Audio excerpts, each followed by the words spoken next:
Hello, Comrade family. So here I'm Lara Fatima. I hope you are doing well. So यहाँ पर हम कर रहे थे first year BCom semester first का इन्वायरमेंटल स्टडीज एंड टॉपिक था हमारा food trade world hunger and food security. So already हम प्रीवियस वीडियो में डिस्कस कर चुके हैं food trade world hunger and food security के बारे में. सो आज की वीडियो में हम देखेंगे कुछ फर्दर टॉपिक्स जो हमारे इस टॉपिक से रिलेटेड थे. सो क्या क्या टॉपिक्स हम आज की वीडियो में देखने वाले हैं वो देख लेते हैं. Trade off food in the world, food trade and world strategies, the concept of food security, pattern of global hunger, solution to hunger global and Indian scenario, food security in India. So ये सारे topics जो है हम आज की video में cover करने वाले हैं. एंड स्टार्ट करते हैं सबसे पहले trade, food and world strategies से.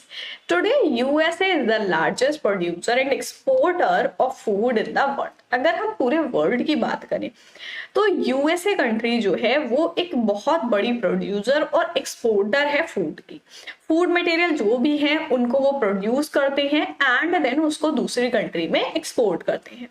दस food is considered as power today. आज के टाइम में हम फूड को क्या मानते हैं? पावर कंसिडर करते हैं. ठीक है. Developed countries are having the benefit of more yield on one side and the availability of low population density and demand on another side that leads to surplus of food. क्या बोला है कि जो develop countries है उसमें क्या है, ये बेनिफिट है कि वहां पर बहुत ज्यादा यील्ड होती है क्रॉप की. ठीक है. एंड दूसरी साइड की उनको जो फूड अवेलेबिलिटी है वो है, बट पॉपुलेशन जो है वो कम है, लो है एंड डिमांड भी कम है. और इससे क्या होता है, जो फूड है उसका सरप्लस हो जाता है. जैसे अगर हम एग्जांपल लें कि 10 लोग जो है, ठीक है, 10 लोग जो है वो 10 किलो किसी भी सीड के, किसी भी फूड के कंज्यूम करते हैं. ठीक है. अब मान लो उस कंट्री की पॉपुलेशन जो है वो है 10,000.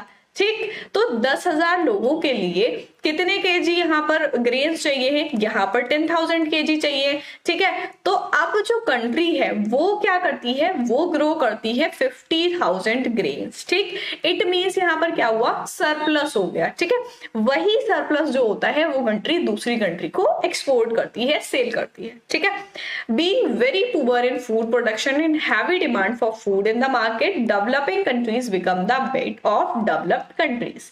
अब यहाँ क्या बोला कि पुअर होने के साथ साथ यहाँ पर फूड प्रोडक्शन नहीं कर पा रही है जो कंट्री. ठीक है. जो डेवलपिंग कंट्रीज है फूड प्रोडक्शन नहीं कर पा रही है एंड फूड की डिमांड जो है वो बहुत ज्यादा है मार्केट में, तो वो क्या करती है, डेवलप कंट्री का पेट बन जाती है.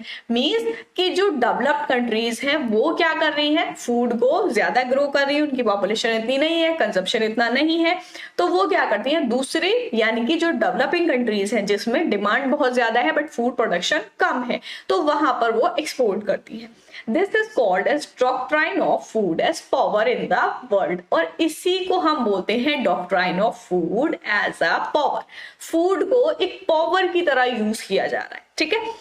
More than 30 million people die of malnutrition and starvation every year, while large industrial farm export ever more strawberries and cut flower to affluent consumers. देखो यहाँ पर बोला है कि 30 मिलियन से भी ज्यादा लोग मालन्यूट्रिशन से और स्टार्वेशन से मर रहे हैं. ठीक है. भूख से मर रहे हैं. सो यहाँ पर जबकि लार्ज इंडस्ट्रियल फॉर्म्स जो है एक्सपोर्ट के, वो यहाँ पर बोला है कि वो मोर स्ट्रॉबेरीज एंड फ्लावर कट कर रही हैं कंज्यूमर को एफ्लुएंट करने के लिए. तो फूड का ट्रेड पूरे वर्ल्ड में किस तरीके से स्ट्रैटेजीज की तरह यूज किया जा रहा है कि भाई जो कंट्रीज के पास फूड अवेलेबिलिटी ज्यादा है वो उसको एज अ स्ट्रैटेजी यूज करके उनके पास उनका फूड जो सरप्लस हो रहा है वो एक पावर है, उसको एक्सपोर्ट करके वो अपनी इकोनॉमी को ग्रो कर रहे हैं. ठीक है. एंड नेक्स्ट पॉइंट हम देखेंगे the concept of food security. Food security का कॉन्सेप्ट क्या है? A simple definition has been given by world bank 1986. Food security is access by all people at all time to enough food for an active healthy life. Food security क्या है? एक simple सी definition world bank के द्वारा given है. यहाँ पर food security means है एक्सेस. एक्सेस मीन्स पहुंच. ठीक है. जो भी लोग हैं, जितने भी सारे लोग हैं पीपल, उन सब तक पहुंच, और जिस टाइम भी उनको उतने फूड की जरूरत है वो उन तक पहुंच जाए ताकि वो एक हेल्दी और एक्टिव लाइफ जी सके. ठीक है. मीन्स कि कोई भी एक पर्टिकुलर पर्सन या कोई भी एक पर्टिकुलर फैमिली है, उसको जितने फूड की जरूरत है जीने के लिए, अपने चलने के लिए, एनर्जी के लिए, हेल्दी लाइफ जीने के लिए, तो उनको उस टाइम पर उतना फूड अवेलेबल हो जाए, एक्सेस हो जाए, उसको हम बोलते हैं food security. This implies individual access in all season and all years, not just for survival but for active participation in the society. अब यहाँ पर क्या बोला कि ये चीज जो इम्प्लाई करती है, हर एक इंडिविजुअल पे, कोई भी एक इंडिविजुअल है, एक अकेला इंसान है, उस तक पहुंचना चाहिए किसी एक टाइम में नहीं, बल्कि सारे सीजन में और सारे साल में. ठीक है, नॉट जस्ट सर्वाइवल, इतना नहीं कि वो बस जी रहा है, बल्कि इतना उस तक खाना पहुंचे कि वो अपनी सोसाइटी में पार्टिसिपेट कर सके. ठीक है, in the world food summit of 1996 defined food security as existing when all people at all time have access to sufficient safe nutrition food to maintain a healthy and active life. अभी देखो, food security का हमने जो world bank से पढ़ा वो क्या है कि एक्टिव हेल्दी लाइफ के लिए उसको फूड चाहिए. ठीक है, अब यहाँ क्या बोला, जब सारे लोगों को सब टाइम पर, मतलब हर टाइम, उनको कोई टाइम ऐसा ना हो जहां पर फूड शॉर्टेज हो, सारे टाइम पर उनको एक एक्सेस हो फूड का जो सफिशिएंट हो उनके लिए, कम ना पड़े, सेफ हो एंड न्यूट्रिशियस हो, जिससे उनकी बॉडी को न्यूट्रिशंस मिले. ठीक है, जिससे वो अपनी एक हेल्दी लाइफ मेंटेन कर सके. Commonly, the concept of food security is defined as including both physical and economic access to food that meets people dietary needs as well as their food preference. Means कि भाई कोई भी एक particular individual है, उसको अपनी diet में जितने न्यूट्रिशंस चाहिए हैं वो न्यूट्रिशंस भी उसको मिलने चाहिए और उसकी फूड प्रेफरेंस भी मिलनी चाहिए. जैसे कि भाई आज दाल नहीं खाएंगे, आज हम आलू खाएंगे. ठीक है, तो ये क्या हो गया, फूड प्रेफरेंस हो गया कि भाई आज हमें ये खाना है, तो वो चीजें उसके पास अवेलेबल होना चाहिए. भाई आज हमारा दाल खाने मन नहीं है, हम आलू खाएंगे, बट घर में आलू ही नहीं है, तो क्या होगा, वो फूड शॉर्टेज हुई. तो फूड सिक्योरिटी उसे कहलाएगी कि आपके घर पे दाल भी है, आपके घर पे आलू भी है, आपका दाल खाने मन नहीं कर रहा, आलू खाओगे, तो वो आपके पास अवेलेबल है, तो फूड सिक्योरिटी हो गई. ठीक है, आई होप फूड सिक्योरिटी का कॉन्सेप्ट क्लियर हो गया होगा. देन नेक्स्ट देखेंगे हम, food security has 3 major dimensions. 3 major dimension है फूड सिक्योरिटी की. डेफिनेशन पढ़ के आपको समझ में आ गया होगा. फर्स्ट यहाँ पर है availability of sufficient quantities of food of appropriate quality supplied through domestic production or import. जो फूड है उसका अवेलेबल होना एंड सफिशिएंट क्वांटिटी में अवेलेबल होना, कि जितना हमें चाहिए है उतना अवेलेबल हो, उस क्वालिटी में अवेलेबल हो. ठीक है, पहली डायमेंशन हो गई. The second is access by household and individual to adequate resources to acquire appropriate food for a nutrition diet. देखो, अवेलेबिलिटी और एक्सेस में फर्क है. अवेलेबिलिटी होगी कि भाई अगर आप मान लो मुंबई में रहते हो, ठीक है, अब मुंबई में जो है वो राइस है, मुंबई की मार्केट में राइस है, बट आपके घर में या फिर आपके आसपास जो है वो राइस नहीं मिलते हैं. ठीक, तो मुंबई में राइस जो है वो है, मिलते हैं, अवेलेबल हो गए, बट आपके घर के आसपास नहीं मिलते, आपके घर में नहीं है, तो आपके पास एक्सेस नहीं है उसकी. ठीक है, आपके घर में चावल है मौजूद, ठीक है, तो आपके पास एक्सेस है फूड की. ठीक, समझ में आ गया दोनों में डिफरेंस. हाउस होल्ड में, किसी इंडिविजुअल में, किसी भी पर्टिकुलर रिसोर्सेस का उनका होना, ठीक है, जैसे हम फूड की बात कर रहे हैं तो फूड का होना उसको हम बोलेंगे access. And next is utilization of food through adequate diet, water, sanitation and health care. आप प्रॉपर डाइट से, वाटर, सैनिटेशन, हेल्थ केयर के थ्रू हम उसको यूटिलाइज करें. मीन्स कि जितना चाहिए है उतना ही यूज करें. ठीक है, यूटिलाइजेशन मीन्स कि उसका सही तरीके से यूज करें. And next is some of the following factor are the associate filed, although not directly influencing on the food assurance in the region, but in the long run those influence on food availability and the quality. कुछ ऐसे factor हैं जो food को directly effect नहीं करते हैं, but long term में उसकी क्वालिटी को, उसके अवेलेबिलिटी पर इफेक्ट करते हैं. जैसे फर्स्ट हो गया सॉइल डिग्रेडेशन. सॉइल जो है वो डिग्रेड होती जा रही है, तो वहां पर जो क्रॉप टाइम टू टाइम हो रही है, ठीक है। अभी एकदम पता नहीं लगेगा कि भाई हमने अभी जो क्रॉप उगाई है उसमें पता लग गया सॉइल डिग्रेड हो गई, बहुत ही खराब हो गई क्रॉप, ऐसा नहीं होगा। टाइम टू टाइम वो डिग्रेड होती जाएगी और फ्यूचर में जाके वो जमीन खराब हो जाएगी, ठीक है। And next is water resources. Water resources भी ऐसी होगा कि एकदम खत्म नहीं होगा, बट टाइम पे जाके खत्म हो जाएगा। बायोटेक्नोलॉजी, यील्ड डिक्लाइन, जो प्रोडक्शन है वो कम होता जाएगा। पेस्टिसाइड या फिर पेस्ट जो है, आप देखो एक इस टाइम में जो है खेती हो रही है बिल्कुल भी ऑर्गेनिक नहीं है, उसमें कितनी तरीके की दवाएं, पेस्टिसाइड, वीडिसाइड, पता नहीं क्या क्या डाला जाता है, तो उसका असर तो देखने को मिल रहा है, बट एक टाइम पर जाके उसका बहुत ज्यादा बड़ा इफेक्ट पड़ने वाला है। Urbanisation, nutrition and feed cereal for animal and meat production. So ये कुछ ऐसे पॉइंट हैं जिनकी वजह से फूड की अवेलेबिलिटी और क्वालिटी खराब हो रही है, ठीक है। देन नेक्स्ट पॉइंट हम देखेंगे pattern of global hunger. Global hunger का क्या पैटर्न है? World hunger is not new. World hunger जो है वो नया टॉपिक नहीं है, नया कॉन्सेप्ट नहीं है।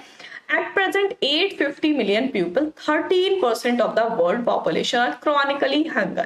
अगर हम बात करें पूरे वर्ल्ड की, तो उसमें से ऑलमोस्ट 13% लोग जो हैं वो भूखे रहते हैं, ठीक है। बहुत ज्यादा क्रॉनिकल हंगर यहाँ पर बोला है कि ऐसे भूखे नहीं, एक दो दिन भूखे, क्रॉनिकल हंगरी मतलब उनको खाना नसीब नहीं होता है, ठीक है।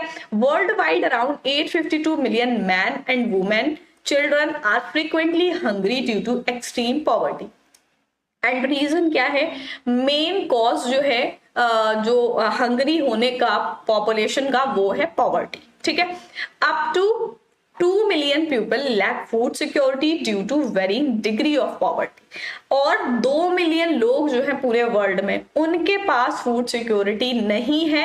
किसकी वजह से? जो पॉवर्टी है उसकी डिग्री चेंज होती रहती है, इसकी वजह से, ठीक है। First is poverty oriented and second is drought famine oriented, third is social insecurity oriented. So ये क्या है? इससे ग्लोबल हंगर के कॉजेज हैं कि एक तो पॉवर्टी हो गया, पॉवर्टी से हो रहा है, दूसरा ड्रॉट फेमाइन से हो रहा है, जो हम कह सकते हैं नेचुरल डिजास्टर है, फूड की शॉर्टेज हो गई उस वजह से, एंड तीसरा सोशल इनसिक्योरिटी की वजह से, ठीक है। So pattern of global hunger समझ में आ गया। देन नेक्स्ट हम देखेंगे solution to hunger global and Indian scenario. Problem देख ली भाई कि पूरा क्या हंगर का सिनेरियो है वर्ल्ड में एंड इंडिया में, अब उसका क्या सॉल्यूशन हो सकता है। सो सॉल्यूशन यहाँ पर हमें गिवन है। First is urban farming.